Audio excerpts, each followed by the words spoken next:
we have the pleasure of hearing from Ben Miller. Ben Miller is an entrepreneur drawing upon degrees in both mathematics and systems engineering to advance applied data science in the nonprofit sector. Ben is the Senior Vice President of Data Analytics here at Bonterra and has helped raise billions of dollars from tens of millions of dollars for thousands of organizations over his career. Ben serves on the Research Council for the AFP and is the Vice Chair of the Fundraising Effectiveness Project. So with that, Ben, I'll pass it to you. Thank you so much for your time this afternoon, Ben. No worries. Thanks, Ashley. And I think it's both an outdated picture and bio that I gave you. I'm now the chair and about to be done of the fundraising effectiveness project with my chair term. With that, I'm going to jump right in to the fundraising effectiveness project most recent report to give us a little context and color to the conversation today. Many of you may have seen the Giving USA report that also just released, which shared similar types of numbers here. But with the fundraising effectiveness project, we are able to look at donors as well as dollars. And unfortunately, through 2023, you see that both were down. Donors down 3.4 and donations down 2.8. Retention also down 2.5. With the Giving USA report, which looks at 990 data and looks at this from a different lens, Fundraising Effectiveness Project looks at it through CRM data, anonymized data of actual transactions for organizations, which is why we're able to see donors, even though they're unique, like anonymized IDs.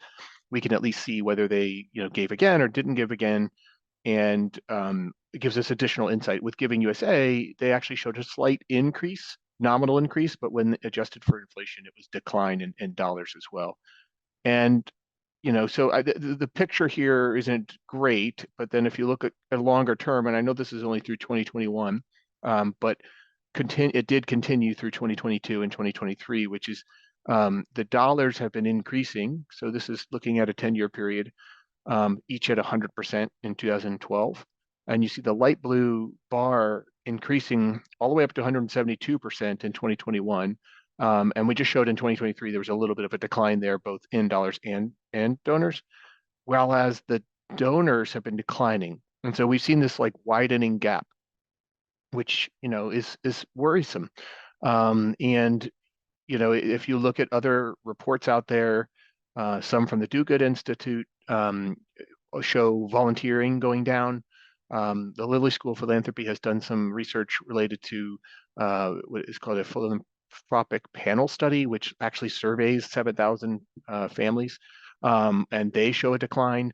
We are now under 50% of people donating. So there is something happening. This is just one view showing that happening too. And I'm hope that it's not a question about, I've already moved right to the poll, but what I'm trying to get at is, I don't want to be Chicken Little here talking about the sky falling the whole time. What we're going to do is talk about what we can do about these trends. And so with that, Ashley, if you can launch the next poll.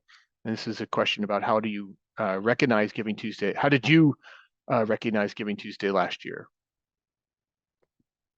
And for those who are not aware, while you're filling this out, just to fill the time, Giving Tuesday is actually a sponsor of the Fundraising Effectiveness Project, and was started out of the 93rd Street Y, some years ago, was an idea, could we create this day of giving? And wildly successful it has been. And so we're going to be talking about that today. So I am not able to vote, but I think maybe we've given enough time. Am I able to see the results of this here, Ashley? Yeah, so as votes are kind of trickling in, most people are saying that they just asked for donations only. And second to that, which is kind of neck and neck, is they either did not participate or they did ask for donations as well as recognize their supporters. Okay. I would definitely recognizing is definitely a good thing to do at all times. Without donors, there is no mission. All right, so let's move on. But asking for donations, is also something. I like to think of it as same with the year end. It's like when people are primed to donate, and they are on Giving Tuesday, it's recognized as a national day of giving. They are already primed to give. So like if you don't ask, you're not part of the request. You're not visible to your donors or supporters or new donors and supporters, which will show is very important. So let's move on to what happened in 2023. So on the left-hand side here, you're looking at Bonterra's numbers, and we contribute as well as a lot of other organizations contribute to Giving Tuesday for their estimates as well, which is on the right hand. So on the right-hand side, let's talk about the broader sector. 34 million participants. And that was an actual decline from what they saw in 2022. And in 2023, there was actually quite mixed results with Giving Tuesday. And this widening gap is illustrated here too. Like here, we saw a 10% decrease in number of people participating, but we saw a 6% increase. 3.1 billion raised was the estimate they came out with for 2023. Now, on the left-hand side, you see what's happening within Bonterra data. And for the large part, we're going to stay within Bonterra data. So we might later see some numbers that are a little bit confusing because they're a little bit contrast, but let me make sure that I tell you what data sources we're talking about when. So here on the left, you see, for Bonterra, we had 164 companies participated. A part of our solutions are a corporate grant application named Cyber Grants, and a lot of the employees that work for those corporations like to donate on Giving Tuesday. It's a huge campaign for them. We had 164 companies participate in that. 8,000 volunteer hours logged through that same group of folks.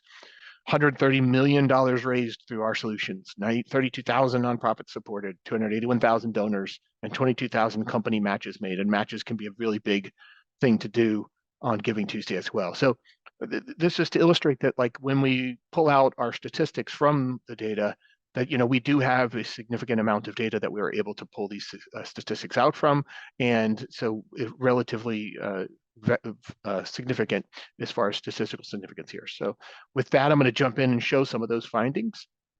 Right on the left-hand side, we have donors on Giving Tuesday 2023 compared to on the right-hand side, the day surrounding Giving Tuesday. And you'll see something that I think everyone should pay attention to, which is the 43% new donors.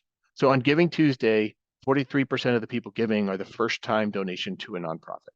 So why that's important is that it really should be leveraged as an acquisition channel, and not just solicitations that go out to your existing donor base. You need to be out there and present and showing why your cause is a good one, and getting the people that are already primed to come take a look at your organization. And then it extends. You'll see we're going to look at how the day itself has to extend more to like a week, and through that week, 24%. So even there, like on a normal week, you're not seeing 24% of your people giving being new, right? So it's a really great time to acquire new donors, which we are showing in the Fundraising Effectiveness Project being a real problem for nonprofits. And many of you on the call today could probably attest to that. Not only that, it is becoming more and more expensive to acquire donors. So we have another poll for you. Ashley, if you don't mind launching it. If you participated in fundraising on Giving Tuesday, did you raise more or less or the same? We're going to be showing averages today. And as you know, averages are a blend, and there will always be people above and below the average, right? So it's important to sort of get a feel for you all. I want to know what we're dealing with here. If everyone here did a great year, okay, that's great. Or for the same. And I don't know, Ashley, what kind of time do we give everyone? Yeah, well, poll's still running in here. Folks are still answering, but it's interesting. The data is pretty evenly spread across between they either raised more, less, or just did not participate, with the least amount of people saying that they got about the same. So pretty interesting. It's pretty even. No, it's pretty even, more and less. So, Yeah. right, the average might show it be the same, but like that's Yeah. misleading, right? Because half or more and half or less. So interesting. Right. Great. So we had the Central Texas nonprofit over here on Amplify. One of our organizations raised $250,000 on Giving Tuesday, which is just a phenomenal amount for one organization to make. So it can be a really impactful thing. So as I was describing earlier, here's the week around Giving Tuesday. It's really extended beyond. Now, partly that's because of us, right? Because we have started asking, hey, don't forget, Giving Tuesday's coming up. Tomorrow's Giving Tuesday. Don't forget about us, trying to make sure that we are present in front of our constituents, our supporters. And Ashley, are you keeping track of the chat? I'm not looking at it, but if you need to interrupt me, please do, for anyone that's... Yeah, I'm keeping track of the chat. We did Cool. have a question come in on whether or not the data was considering efforts running outside of Giving Tuesdays, like tracked with their own sources or own coding, but the data reflected is just what we were able to see in Bonterra customers, correct? That's correct. And so, I mean, maybe part of the question there is related to like, well, what if there was some other email that went out on that Thursday after Giving Tuesday, wasn't Right. about Giving Tuesday specific? Did people react to that email? That very well could happen, right? We did not know that people specifically targeted Giving Tuesday, but it's pretty clear that it causes momentum around. Giving Tuesday has quickly become, I think it's the second, if not the first, biggest giving day for most nonprofits, New Year's Eve being the biggest. So it is right there behind it. And you can see if it's the biggest, you're having 12% on either side, Monday and Wednesday, that it really has flowed into the week. And it's more of a week event than it is just a day, which is important to know because that's how you structure your campaigns. You need to be able to structure them around the entire week. Um, so we call them shoulder days, and how you should leverage those shoulder days to get the most out of Giving Tuesday. And I don't know, I think you probably all can relate. You know, Thanksgiving is right that day, the week before. We all start to feel kind of in the mood, right? Of giving, and it launches into this season. It always does feel like things are much more generous in December, right? We're thinking about all sorts of things outside of ourselves, and Thanksgiving is a big one, right? Because just it feels like a very communal holiday and very much great place to have Giving Tuesday. So we have a quote Yeah. here from, yeah, please, Ashley. Oh, sorry to interrupt, Ben. I was going to Yeah. say, so the data reflected, just to make sure there's an understanding that it's based off of that week itself, not just the actual Giving Tuesday day, or is it just the day? No, it's the entire week. So what we're showing here Okay. is we'll call out, if we say the week, we'll say the week, or if we say there was this amount raised on Giving Tuesday. So before we said how much was raised on the actual day. This is illustrating there was additional money outside of that day as well.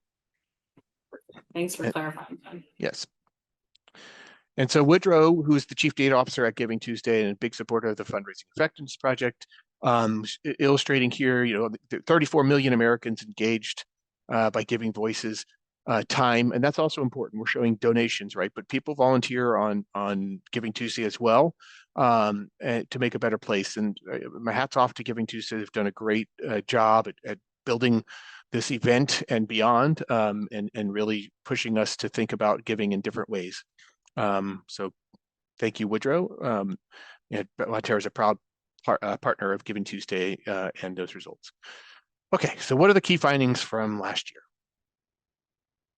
First, the number of Giving Tuesday donors continue to grow despite industry trends. Now, this, as I said, is a little bit different than what we saw with the Giving Tuesday itself, which had a bunch of different organizations' data come in. At Bonterra, we saw donors continue to increase on Giving Tuesday.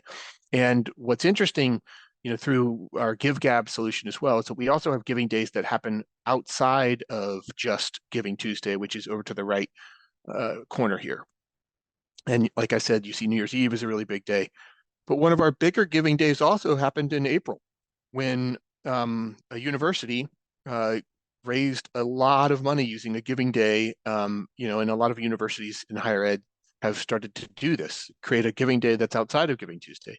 And it's like basically creating an event for people to come get engaged and get involved with the nonprofit. And it's a great way to engage the community outside of just Giving Tuesday and year end. So we saw total dollars raised 5%, increase 5% over 2022. And again, this is just Bonterra's data. And incentives help a lot. Like we were talking about matches, and we're going to get into more tactics a little bit later. And giving events, like I was just mentioning, the higher ed has really jumped into these giving days. But also community foundations do giving days, and you don't have lots of nonprofits do giving days, and you really should think about using them to leverage and get people excited about your organization and your cause. Okay, takes us to our next poll. Do you participate in any giving days outside of Giving Tuesday, like I was just mentioning? Would like to know if that's what you do or don't do. How many of you are out there doing that? Again, as answers are trickling in, it's fairly even. We've got a 52-40 split with yes and no. A couple of folks answering not sure, but pretty even split again. Seems like we've got a good mix of people here today. Thank you, Ashley. And for those of you who has answered no, you should consider it. Yes. For those who answered yes, and you want to throw things into the chat, talking about ways in which that you have seen that be successful for you, I'm sure people would love to hear from you. So thank you. Yeah, Cindy in the chat, she mentioned that Mother's Day appeals, if that would count as kind of like a giving day. Well, I would call that out separate. Yes, it's sort of similar, but people have Easter, Mother's Day, Father's Day. Um, you could have also those are events, and it is giving, not an event like a gala. But those are days, holidays, that can be leveraged and used to promote giving. But giving days are typically when you have a designated day that is, and you bring a community together. And a lot of nonprofits, if it's a university, they might just be for the university, but the colleges within the university might be engaging in different ways. So a giving day kind of has taken on there are unique aspects of what I'm calling a giving day, where you ask the community to get involved with your organization or several organizations, and show your support. And there's a lot of different ways that you could do that. But I suppose you could also do a giving day and utilizing like Mother's Day at the same time, like on Mother's. But there might be ways to weave those two concepts together. All right. As competition increases, solicitation techniques must evolve. That's our finding number two. We want to make sure you're using predictive analytics so that you're asking. We've seen a tremendous success utilizing our optimized ask, which uses predictive models to identify what a person's likely to do. So if I'm likely to upgrade, I might get a more aggressive ask string. If I'm likely to lapse, I might get a less, lower dollar amount to try to just boost response, and sort of leveraging art and science together, like the proven techniques of direct response with the predictive models can really unlock a lot of value within your donors. Mobile messaging was a big one that we saw a pretty big boost last year. Text messaging that way, like, that's a real personal way to communicate. Now, many of us, maybe through the political season, are seeing a lot of these come through our phones. Does feel like maybe it's getting inundated, but there's still a very, very valid and good way to reach your donors. And then peer-to-peer fundraising is really great. These giving days, as I was mentioning before, can also be a way to get engaged peer-to-peer as well. But also just finding those people that will advocate for your organization and having them go out and try to leverage their network and their enthusiasm for your organization to really boost your support. All great ways to increase giving. All right, so here on Giving Tuesday, just some tips. 127 million emails were sent through our platform. The most popular times were 11 a.m., 1 p.m. Were the two most popular times. So there's two things you could do with that information. One, well, maybe you try to send it at a different time, right? Because everyone else is sitting at that time, and maybe you're going to get flooded in. But also, you may not want to miss the 1 and 11. So I've seen organizations send 8 emails in a Giving Tuesday, which can feel like a lot. And I think there's a balance. And so when I suggest, like, making sure you're present and available, I'm not suggesting that you do so without being thoughtful. Your message should be compelling. You shouldn't just be saying, hey, it's Giving Tuesday, give to me. Like, that's not the reason they give to you. They're giving to you because of what you do and what your organization does, because they care about what your organization does. So you got to make sure that you're not treating it like a rubber stamp type of, or your donor like an ATM. It's not. It always be compelling, always express to them why you're important, why out of all of the other people saying that they could give to you today, that you're the most important to, and why they should give to you. Also, as I mentioned, the text messages, 336,000 were sent, and the most popular times are a little later, 6 p.m. and 11 p.m. Eastern. So it's almost like after we've tried to get you through email, we'll now try to get you through or connect with you through text. Get is not the right word there. I'll make sure, but connect with you, right? So, all right, finding number 3.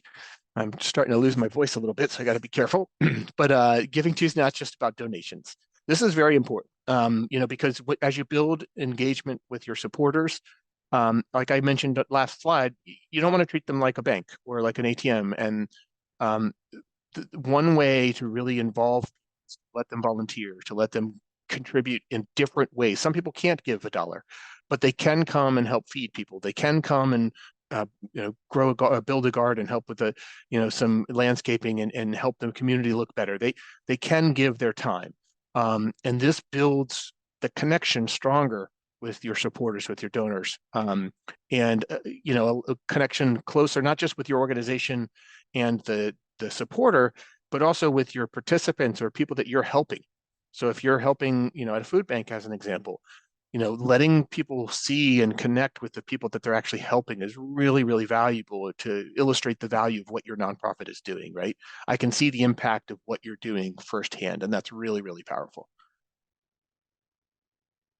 All right, finding number 4. Trust is the secret and center of a social good ecosystem. At Bonterra, we believe this wholeheartedly, that without trust, if I don't trust you can do what you're going to do, and a lot of people are falling out of trust with nonprofits, I'm not going to donate my money to you. So being transparent, being authentic, those are very, very important things to do with your donors. And they should be your best friends. They're supporting your organization. They're doing the thing that you're trying to achieve, right? They are the reason you're here and you must treat them that way. So you got to, build these lasting relationships. And sometimes that can be difficult when there's lots of people, but you need to be creative and think about how to engage those folks so they're more than just someone you send an ask to. Um, Automation can help with that large group, right? You can set up ways that doesn't feel so cookie cutter, but is automated, that recognizes I gave today. For some of you that didn't acknowledge people on Giving Tuesday, saying an automated thank you. Really appreciate your support. You can automate like, hey, we actually were able to do this amount. We were able to raise this amount this week. And that can be sort of automated done. So you're communicating something that's important that you want them to, and it's tailored, but it could still be automated. And that's, again, measuring and demonstrate your impact. So not just what we raised today, but, $10 feeds 5 families for a week, or how the impact your organization is trying to make. Food bank's always easiest for me to like sort of talk through just because of the example, but whatever it is that your organization is doing, how many people are coming to your museum, or what impact you are able to achieve, demonstrating that back to your supporters is critical. Over on the right hand, you'll see this trust and social survey. 81% need to know a great deal about the organization before they choose to support it. 78% must earn my trust before I support them. So you can see how important it is to be transparent, to be upfront, and to be out there so that people understand who you are. All right, here's our next poll. What one area are you most focused on right now? Acquiring new donors, upgrading existing donors, better leveraging my board for fundraising, diversifying my base of supporters, ethnicity, geography, area, and strengthening communications among my supporters. Good questions, really important. Yeah, as folks are answering, most are, I think, unsurprisingly, thinking about acquiring new donors. That's kind of where most people are at. But right after that, and not too far behind, is upgrading, their existing donors as well. Thank you, Ashley. Mm-hmm. And as I mentioned before, new donors is a big, big issue. I've been showing the donors declining. The new donors have been declining at the most rapid pace. So I totally understand that that's where you're focused on. I bet that's also becoming more and more challenging. So, we need to combat that. We need to figure out a way to get around that. One way that you can is Giving Tuesday, where a lot of new donors come and give to your organization. So these are some numbers that are just interesting of Giving Tuesday, because sometimes, well, as I mentioned, new donors are acquired on Giving Tuesday. We saw before 45% or 43% it was of new donors were giving. So I want to make sure I say these right. Through year end too. So 56%, it gets even larger through year end. And I don't want to talk over one of these points, but I have some, so let me just make sure I say them properly. 31% of new Giving Tuesday and year-end donors make a repeat gift. That's the point I wanted to make, was a lot of times you think, well, it's just a gimmick. I'm getting all these new donors and they're just one-time donors. They're not coming back. We're showing 31% give a repeat gift to the organization. There are actually higher retention rates, which is surprising, of people that give on New Year's Eve and people that give on Giving Tuesday. They have a higher lifetime value and a higher retention rate, which surprised me. I thought people that gave on year end were doing so for tax reasons, for a gimmick. I thought people that gave Giving Tuesday, that's what I thought. But no, they both retain more and have a higher value. So do not treat it like a gimmick. Treat it like a legitimate um, place. And people that do engage with you here are real donors, so do not treat them otherwise. Okay, I'm going to slow down here for a second so that I don't talk myself out of my voice. Finding number 6, employee giving incentivizes increase the generosity of giving incentives increase the generosity of donors. So employee giving, you can see 469 compared to 136 for all other. So really making sure you're available to these nonprofits that are giving through their employers, making sure you figure out ways to get in front of them. 84% of donors are more likely to give if a match is offered. Um, you'll see, I know you probably know this because you see it as just a person, you see it on your email on Giving Tuesday. 5-time match, 10-time match, 2-time match. I know that these can be a little bit gimmicky, but they work. And so if it's a way to, boost someone's donation, my $1 can turn into 5. And, most organizations have those wealthy donors, those large donors that can help incentivize others to give by matching their gift. So try to find those matches, try to secure them, and make sure you use them. And consider tools that integrate workplace matching gift functionality so that all your donors can come in and give where they are, meet your donors where they are. All right. So what does all this mean? What's the bottom line here? Yes, generosity is strong, but you have to heed the warnings, adapt your practices, and spread it out.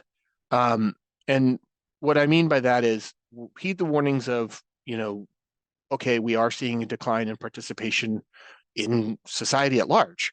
Okay, what does that mean for my organization? How do I reach the people? Is it harder for me to get in touch with people? Where are the places where I'm making the most sense? That's where you have to adapt new practices, right? So, okay, I'm receiving this information. I'm not getting as many new donors as I used to, or it's more expensive. Okay, now what do I need to do to change what I'm doing to adapt to the new way of the new place that my donors are?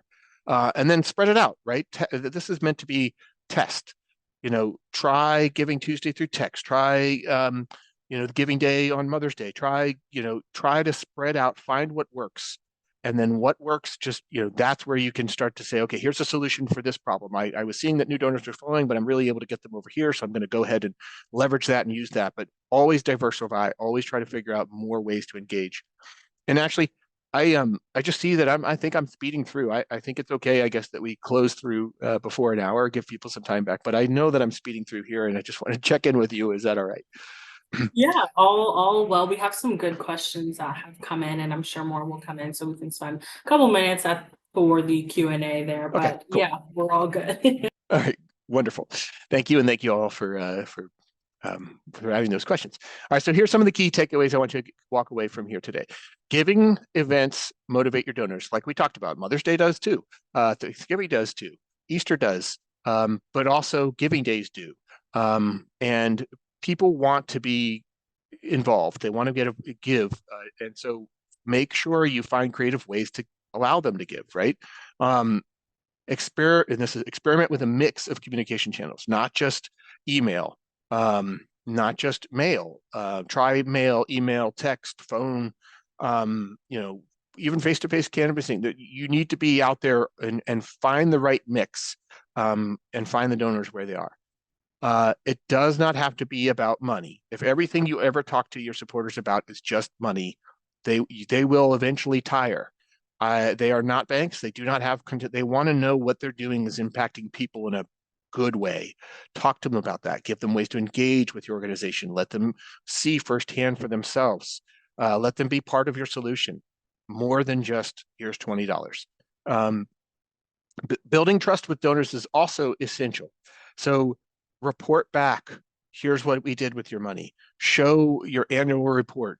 Show them what you're doing, who they helped. Um, always be transparent. If there's something you don't feel comfortable communicating with your donors, it's probably something you shouldn't be doing, right? Like they should feel comfortable with what you're doing, and you should not be hiding things from them, right?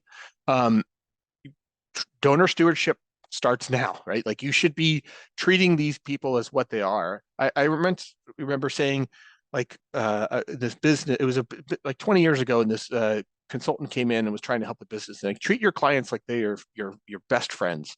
And why? Because they're providing for you, right? Like they're paying your salary. This was in a commercial setting, but like in a nonprofit setting, it's still the same true, right? Like, yes, you may have to take money to feed your own family and take care of your family and yourself and that kind of thing, but that's only what that's how that you do that for a greater purpose, for a greater mission. You're doing that to help something become better, and you know they need to see that, they need to understand that, they need to go along that journey with you.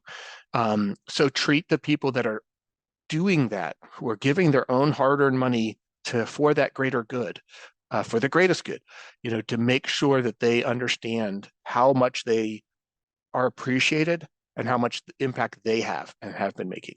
And then gift matching is a key driver of generosity as well. There's matching gifts out there, and you can find them. It's a really good technique to be using. Okay. Ashley, is this yours here? Yeah, I'll take that. Yeah, folks. So just want to highlight a couple of upcoming webinars and maybe what to expect from these upcoming webinars in the next couple months here.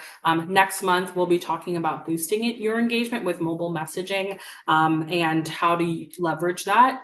In September, we'll be talking about securing corporate sponsorships and partnerships, and kind of to Ben's point about employee matching, we'll be kind of diving into that and what that would look like for your nonprofit and how to secure those matching gifts. And then in October, we'll be talking about what to do post Giving Tuesday. So as Giving Tuesday is approaching, we've got plans in action, we've got things moving, but we'll be talking about what you want to do after and how you want to make sure that you're capitalizing on the success that you see on Giving Tuesday. So that's what you can expect from us in the next couple of months here. And of course, those invitations will hit your inbox, so be on the lookout for those. Wonderful. Thank you, Ashley. And I know I kind of got through this a little bit quicker than I had anticipated, but I actually think the most valuable part of any of these is the question and answer period. Let's talk about your unique situations, your questions, how we can help that. So let's dive in. Do you want me to pull up the Q&A here, Ashley, or would you like to sort of play moderator here and Yeah, I can play moderator here. We have a thank couple you. of questions that have come in here. The first one being, let me go back to the Q&A here. This question comes from Peter. Do you think that the growth of Giving Tuesday and annual campaigns has trained donors to wait, like the Groupon effect, having customers waiting for a coupon, which I know you kind of talked about with the percentage of folks that do give again. So yeah, if you want to kind of talk about that. I don't know. I don't want to say outright no. It's a good point, Peter. It could be. But I personally haven't experienced Giving Tuesday in that way. I don't know that if I feel generous or if I want to help out an organization that I want to reserve it for Giving Tuesday. I actually don't. I think so. I don't know that I would be too concerned with that, because there are ways to give throughout, right? Throughout the year. So maybe if you don't message people, um, uh, uh, then you need to make sure. Oh, okay, yeah, I'm sorry. I got to stop sharing here. Yes, sorry about that. But yeah, I would say that if you only like maybe if you train them that way, like if that's the only time you ever talk to them, if that's the only time that you're ever fundraising, then yes, maybe you are in danger of going that way. But I don't think it's an excuse to give. I think it's more priming to give, right? Like nudge, if you will. Awesome. We had a question also come in from Joanna, who asked, if there's any insight on whether or not organizations experience better conversion rates from email versus SMS.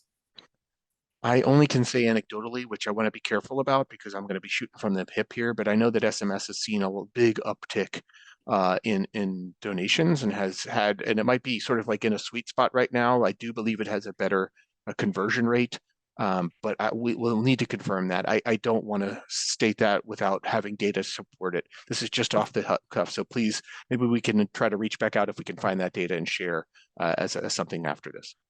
Yeah, absolutely, Jonathan. And we can follow up afterwards after the session and make sure that that information is correct, of course, and kind of provide more color to that. But we had a question come in from Sarah, who she's directly talking about some of the information that was on the last slide, excuse me, specifically that Horizons raised 2.2 million with 3,200 donors. I guess if there is any additional insight on Horizons and that number, and how that was kind of pulled, if there is to share. I know some of that information might be proprietary, so if there is any information to share with that. We maybe could take some stuff offline there, but Yeah, that we were trying to highlight a nonprofit that really did great and was able to knock it out, and they allowed us to share the bits of information there. I don't know, maybe that's something we could ask them if they wouldn't mind sort of contributing to a future webinar where they can help talk about how they made it successful. But yeah, I think we'd need to get their sort of buy-in before we could share more details about of that. course. Right. And we had a really good question come in from Fine, who just asked that earlier you'd mentioned non-monetary asks during Giving Tuesday to foster those healthy relationships with prospective donors. If you had any insight on what other asks that might look like other than volunteering positions and kind of how to cultivate those healthy relationships outside of monetary asks. Yeah, so one thing could be like an executive director or CEO, depending on what your organization setup is, having a monthly call and talking with people and sharing, having an open discussion. Um, Maybe you reserve it just for sort of high value donors, but engaging with them in a way that's not about asking, but it's like, hey, here's a big issue that we have that we see, and here's some of the strategy we're putting forward to try to tackle it in the coming year. If there's things like that, you all go through those machinations, putting them out there in public and making them more open and transparent will be helpful. Like, oh, there is a real big problem with children in schools, lunches, or in whatever your mission is. And I'm glad to hear what you're trying to do to achieve it. Or, so that could be a way. So these calls, to try to be a way to engage donors. Also, just inviting them, to maybe not even have to do anything, inviting them for, come on Friday or Thursday, come to our organization.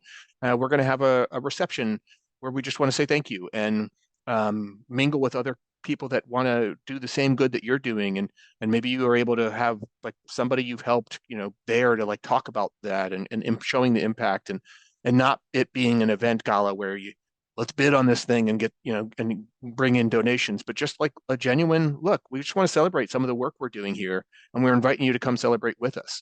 Are just some ideas that are popping off my head. So yeah, I like that idea a lot. I've personally volunteered at organizations that kind of host almost like a little social gathering with other volunteers. And it's a great way to meet other people, but also be thanked for the work that you do. So love that idea. That's a great one.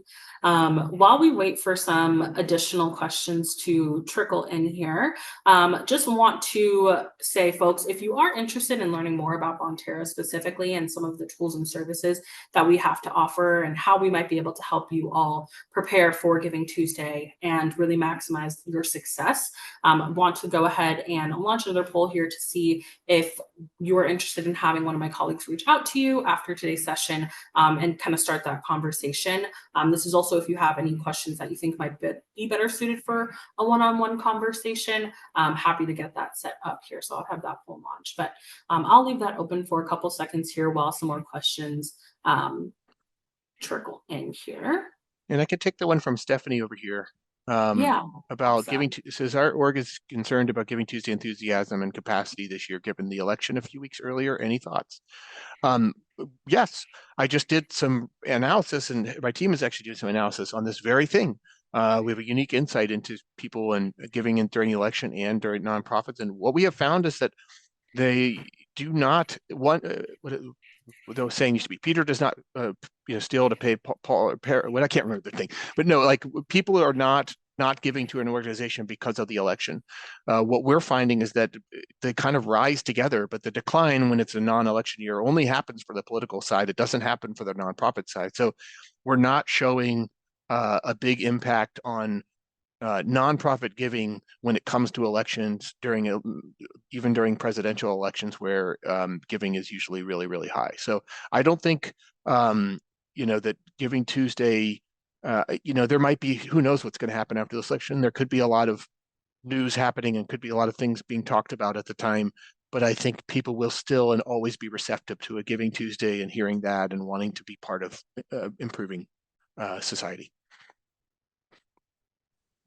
Some really great insight. I'm sure, other organizations like maybe similar to Stephanie's or not, definitely have that concern.